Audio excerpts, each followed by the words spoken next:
Caleb Plant because he's never been disrespectful to me to anything like that. So I can't like just disrespect him.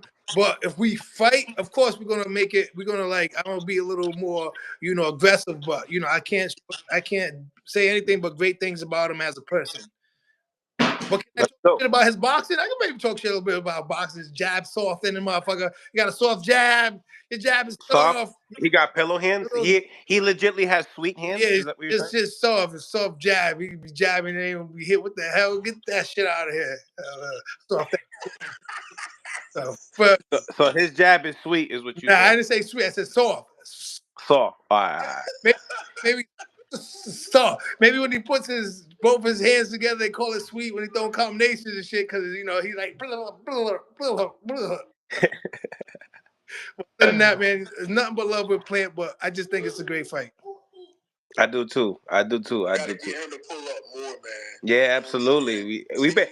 Everybody tells me to get Demetrius Andres on all the time because we from New England, so. Boxing makes you, man. Straight up. Yeah, definitely, man. I can feel boxing needs me right now. It needs that charisma. It needs somebody to like amp it up a little bit. You know what I'm saying? I know we got some fighters out there that don't really bring character. Have charisma. Like Andre Ward. He'd be like, well, apparently, in this seems amazing.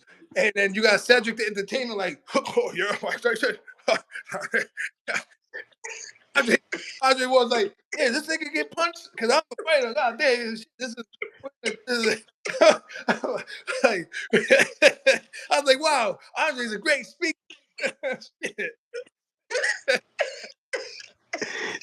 Now, Andre, do you watch like all the big fights still? Like, yeah, I watch boxing whenever I can, man. Saturdays is sometimes my days to go out and hang out and chill and be with family and do my own thing. So sometimes I'm like, fuck that shit. I watch that shit on Sunday.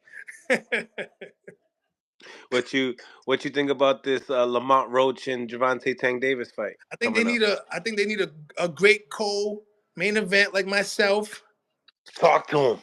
There's a Charlo, plenty of time to get ready. You're talking 4 months. What's that? 12 to 14 weeks? I don't even know. Something like that. I don't know. What we in? December? 4, 8, 12, maybe 13 weeks or something? Like, like what more? How much mentally unstable can you get in 13 weeks? You should get stable. Go to fucking Butler or something, a nursing home, and have a gym and just get ready to fight. Like, preach. Let's just make this shit happen. Only makes sense. I mean, Plant will be a good guy too, but he just came off a fight. I don't know what his time thing is. I'm gonna be a little bit more friendly to him, but I'm still willing and able to get in there. At the end of the day, if they want to make it, I think Andre needs to be a co-feature with Charlo for sure. Yeah, you definitely calling these guys out back to back. Charlo and Caleb Plant for sure. We definitely see that. That's the smoke. So yeah, like that's that focus because they're both on that playing field that was just on Amazon, like whatever Showtime, PBC, whatever the words are now to say. But on the other end, you got Munguia, you got Edgar Berlanga, New York was popping. But I think that right there, since I was already, my last fight was on with PBC, they moved on the Amazon, whatever. I think it's just a great way to like keep great fights and push that division. Yeah, and Charlo needs to like take this ass whooping and be done with boxing. Ooh, that might be the title. You're done. Here's your non-refill prescription. Like, oh shit. Peace. Damn, man, I love it, man. Demetrius, my last one for you. What you think about Schofield and Shakur Stevenson, man? I'm sorry, I don't really know too much of the kid that Shakur is fighting. Shakur's a good fighter. Definitely has a lot of fights to look into in his future and see how he becomes. I mean, there's definitely some great fights. And I can't really know too much about those two, but Shakur's a good fighter. it's time for him to fight. One of them guys like David, even Ryan Garcia. I don't know about Tank right now, but that'd be a good fight too. I don't see anybody being Tank. Nobody. Nah. At first I thought not even Shakur. At first I thought Devin Haney for a long time, cause I'm like, oh wow, he's gonna develop into like a nice Sugar Ray Leonard type style guy, but it just hasn't been recently. It hasn't really been going that way. I don't know if he got too complacent or not. He's still young, of course they make some good money, they stop, but working. I'm not saying he doesn't work hard, but You're seeing the development. yeah, That's what you're saying. yeah. I thought he would have been the guy to kind of beat Tank in the future. Beat a lot of them guys, honestly. I think he had the skills to beat everybody, but that Ryan Garcia thing, regardless of the little substance, whatever that he took, he didn't show no skills of dominance versus Ryan, and Ryan looked like shit in moments. He was tired, he didn't push those. There was many rounds in that fight where Devin should have pressed and pushed, and he didn't, and just let it just carry on. He was throwing them Caleb Plant jabs. It wasn't doing nothing, and Ryan just boop, boop, and it is what it is, regardless. But God bless him and his family and everybody else. They know it's all love, but man, that was a rough one for all of us. Even I got beat up that year. Yeah, you're funny. Nah, but you keeping it real, man, and that's that. We love that, man. We love that. How's your gym doing? How's everything at the gym? I see you got a mural of yourself on there. Yeah, the gym's good. It's going good. This is some fighters coming out of there. I actually work with my big brother. He's in the mix everywhere now. He's getting a lot of the Cuban fighters, and he's they're bringing them down here. So I get a lot of great work with a lot of them. I don't want to put nothing out there yet, but there's a lot of great Cuban fighters coming to the gym and making their way. And then we got Hector Bermuda, who's a great trainer that's in Springfield, Mass. That brings a lot of fighters down too. So this starting to be. He has Polanco, right? He has Polanco. Yeah. One of his fighters, top right. There's a lot of fighters starting to come this way. It's we Rhode Island, New England, been missing that type of grind ever since when I was young. There was fighters everywhere. We was fighting every Friday. Every Friday I was fighting somebody. There was always people coming down looking for work. I was back then. I was sparring with Paulie Marginale. I beat the shit out of him. At 14 years old, he came down. He can't tell you I beat the shit out of Paulie. Paulie, my boy, but I beat the shit out. He came down here acting like I beat the shit out of him. Damn. I beat the shit out of him. Poor Paulie. I'm 15, 16 years old, beat the shit out of him. 15 and 16 years old? He was a world champion at the time. Yeah, he was. And he came in the gym all hot shit, who's scared? Who's scared? Who's scared?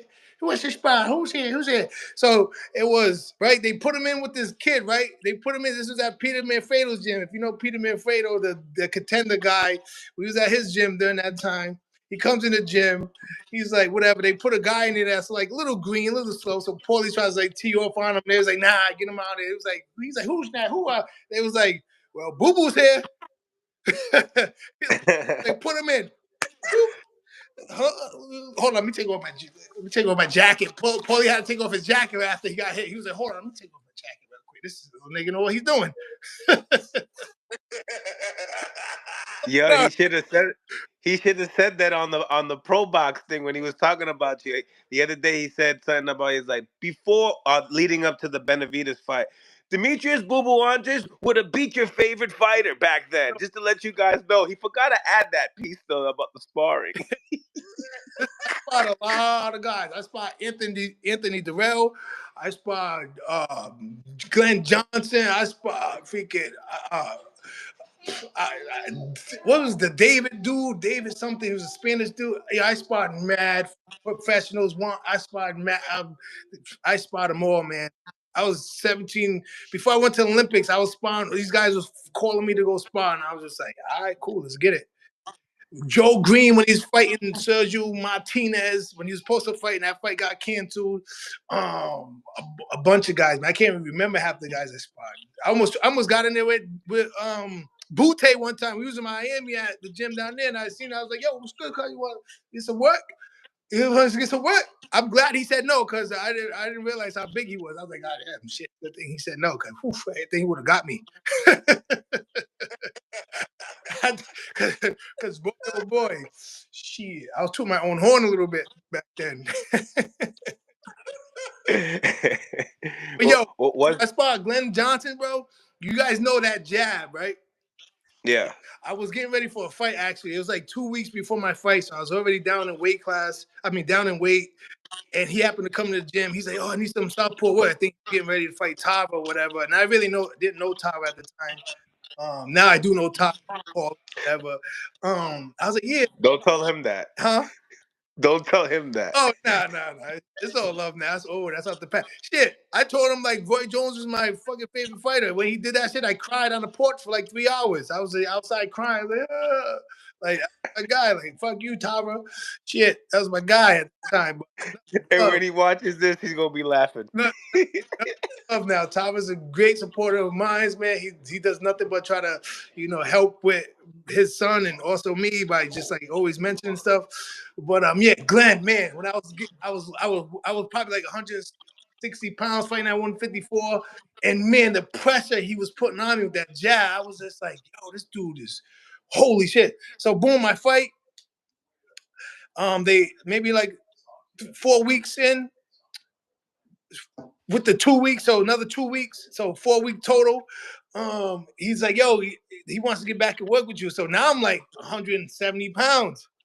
Did I beat the shot? He was like, afterwards, he went to the locker room with me. He was like, man, whatever weight you're in, but in his language, he's like, whatever weight you're in, man.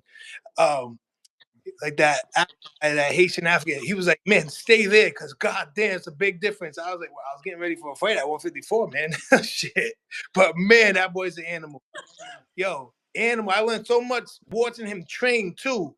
Like the way I hits the bag, the way how he does all the thing is like full force. Everything was just like I learned how to actually do a lot of things watching these guys like train properly. Emmanuel Stewart, I was in with Miguel Cotto, Andy Lee. I was in the gym with them guys. I was trying to get some sparring with Miguel Cotto. He see me what I was doing to Andy Lee, and Andy Lee knows too. Call Andy Lee. Hey, Andy Lee, you spot Andre? Like, yeah, he like had to get stitches right here. I had to get some stitches right here. I was like, Miguel, so it's trained, so we wasn't sparring anymore. I was like, yo, Miguel, can I get some love? And he was like, yeah, no mas. No, yeah, no. I'm like, English, my friend, but good, when you turn your hook like this, okay? You what? But no me, you no sparring. I was like, no. All right. So that was my last moment. I had, that was my last moment with Emmanuel Stewart, but he always brought me into his training camps. When he had the Klitschko's and the Poconos, I used to go to Poconos. I used to support those guys. Jay Leon Love will be there. Rockman Jr. will be there. We all, it was just a fun time. We spar with them guys. I got in the ring with Klitschko, me and my older brother, just for fun, and it was scarier than the motherfucker. Because he has that giant. Yeah,